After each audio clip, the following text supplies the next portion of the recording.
తీవ్రమైన ఎండ తీవ్రత, ఇసుక నేలలతో కూడినటువంటి ఒక గ్రామం. ఈ గ్రామం రాజస్థాన్లోని జైపూర్కి 42 కిలోమీటర్ల దూరంలో ఉన్నటువంటి గుడా కుమావతన్ గ్రామం. ఒకప్పుడు వ్యవసాయము దండగా అనుకున్న ఈ గ్రామం ఈరోజు ఇండియాలోనే ఇజ్రాయెల్ విలేజ్గా పిలువబడే రీతిలో మారడానికి అక్కడ వాళ్ళు చేసిన వ్యవసాయమే దేశానికి ఒక ఆదర్శవంతమైన వ్యవసాయంగా మారిందండి.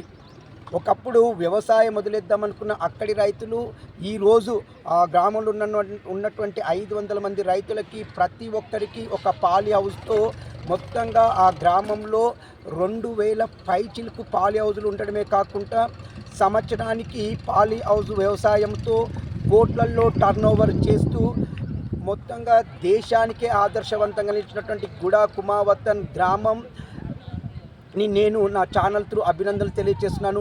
మరి ఈ గ్రామం పైన మీ అభిప్రాయాన్ని నాకు కామెంట్ రూపంలో తెలియజేయండి. ఇట్లు దినేష్ గంగసాని.